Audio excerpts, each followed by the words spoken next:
My name's Rich Gill. I've got a little vintage shop on Tib Street called Bags of Flavour, and I've been running this business for about 24 years. I've been in the vintage game for about 30 years. I've had loads of different things that I collect.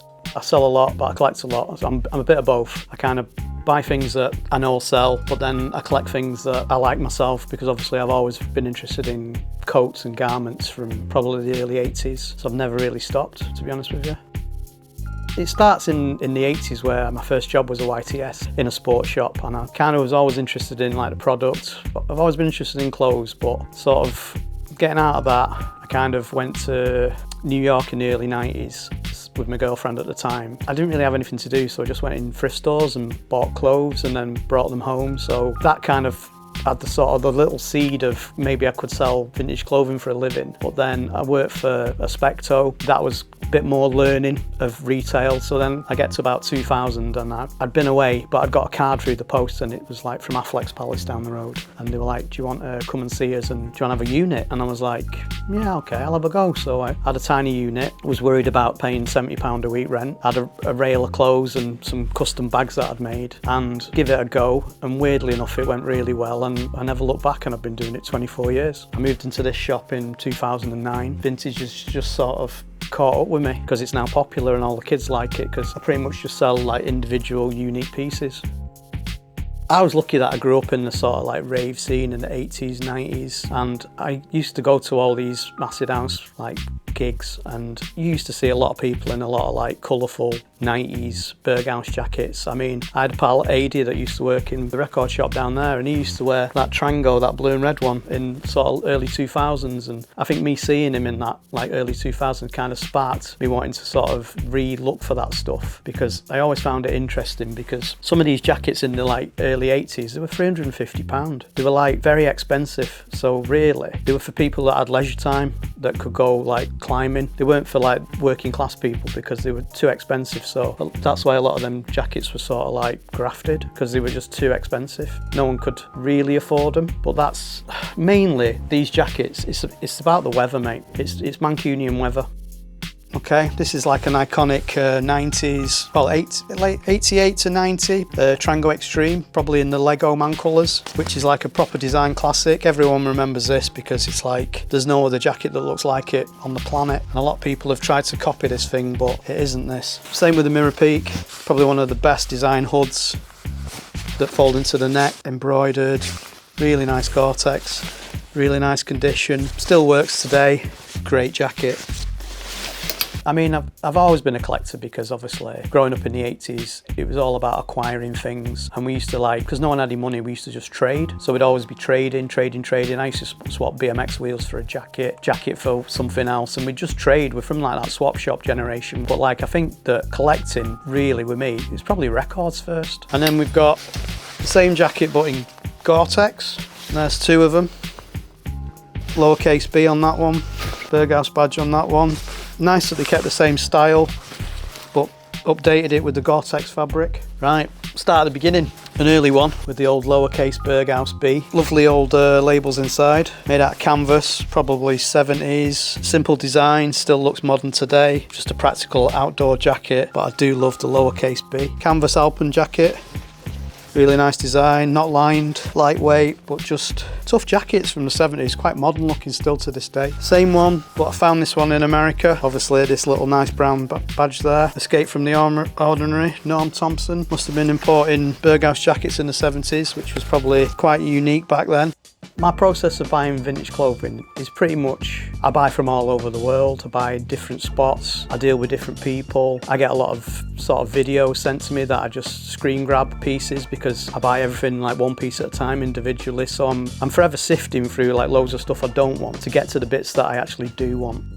I was living in like New York early 90s, and a lot of good hip hop music. I'm kind of everywhere I'm going, Hot 97's on in every shop. Craig Mack's got Flavour in Your Ear, and I needed a name for my bags, because obviously I'd been a custom bag maker from 92, just used to like sort of make record bags for DJs. So, and then it just came into my head one night when I was like thinking about it, like Bags of Flavour, because I kind of wanted a descriptive name, what I do with my bags, because my bags are kind of like sampling. I take something damaged and rework it and turn it into something else. So my mate mate was like, your bags are pure hip hop. And I'm like, why? And he's like, because you're sampling, you're taking something damaged and turn it into a bag. So I was like, right, okay. So Bags of Flavour was quite fitting for what I did. And I thought, when I opened my shop, well, I'll just call it Bags of Flavour, because bags came first and I got really into the vintage game second. So I thought, yeah, I can do both. And obviously selling vintage, I buy a lot of damaged goods and then rework it and turn it into bags. And they've started to sort of slowly catch up to me, where people are chopping stuff up and making it into something else. But I have been doing it a long time because I just enjoy it still. I like being creative. You know, I was dyslexic at school and they pretty much wrote me off, but I'm not an academic, I'm a creative. So I found my niche and kind of stayed in it, and I've enjoyed it like every day since.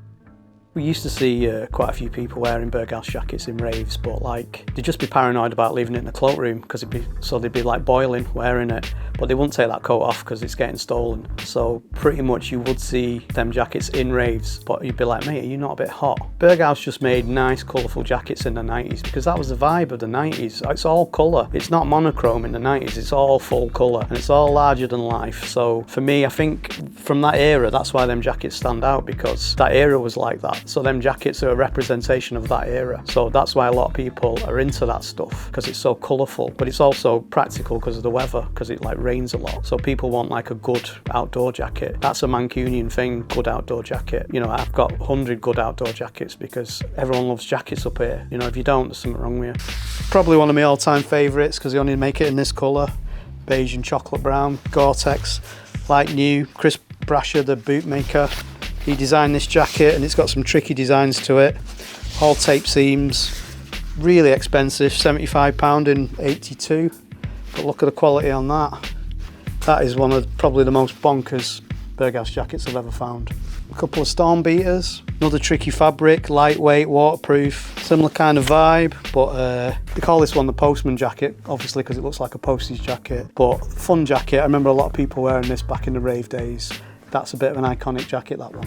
For me personally, I've supplied Berghaus's archive for 5 years, so I have supplied them with some amazing product that they didn't have, that they'd sold and never kept. And I think they are going to start bringing some of them things back out. It's just, they'll just do it for a new generation, to be honest with you. It's like my generation, we just want this stuff, because this stuff's hard to get now. So it's kind of, all us like kids from the 80s, we're all like one-upmanship. We don't want people to have the same stuff that we've got. We want unique stuff, because that's kind of how we grew up. It's a tricky thing for me, that, because it's mainstream, but we're not really that into mainstream. They're obviously still using Gore-Tex. I don't know if it's the same Gore-Tex. It can't be, because obviously the stuff they made 40 years ago can't be the same as what they make today, because obviously a lot of it's changed, because you're not allowed to use as much chemicals and the dyeing process has changed and it's had to get a lot more eco. So a lot of these fabrics don't think they can exist in today's market, because they were probably quite harsh to the environment to manufacture back then. I mean, this one's a good one, this storm beater. This is a nice fabric because it's like a really nice tight cotton weave, but it's like waterproof. But this is a tricky fabric from the 80s, kind of, that they just obviously got this because it's branded fabric from somewhere. So whoever makes storm beater and made these lovely jackets out of it. But it's just, it's a tough fabric, even though it's lightweight. So for me, it kind of works.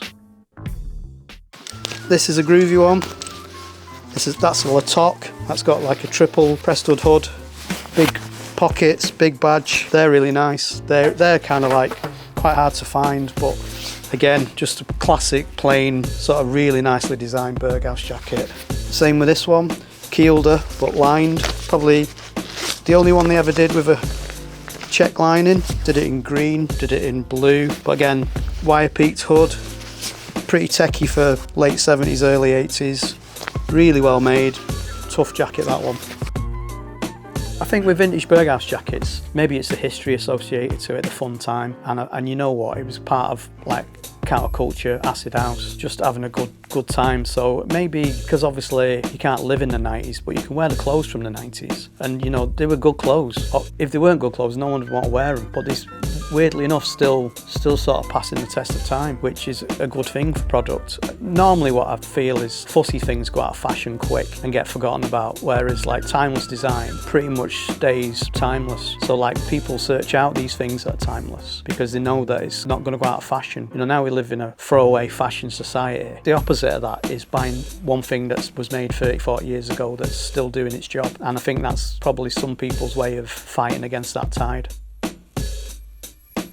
Sort of growing up in the 80s, 90s, Berghaus was the sort of the main player. And I think that it's just, like I say, because he made really good practical jackets, that a lot of people aspired to want to own them because they were expensive. Some of these jackets were £350 in the 80s. So I'm not being funny, that's like nearly 2 months' wages. These things were like luxury goods for outdoor wear because you had to have quite a bit of money to be able to afford these things. Berghaus were pretty good because they were like innovative. They were using like new man-made fabrics that were just coming onto the scene, so they were like adapting these fabrics into like nice garments. The Italians were kind of doing it first because they were like had a lot of heritage. The best thing about them is that these jackets are 30, 40 years old and they're still here, and I think people like quality. Especially my era, we always, this is all we had, we just had quality. So it's kind of like what we expect.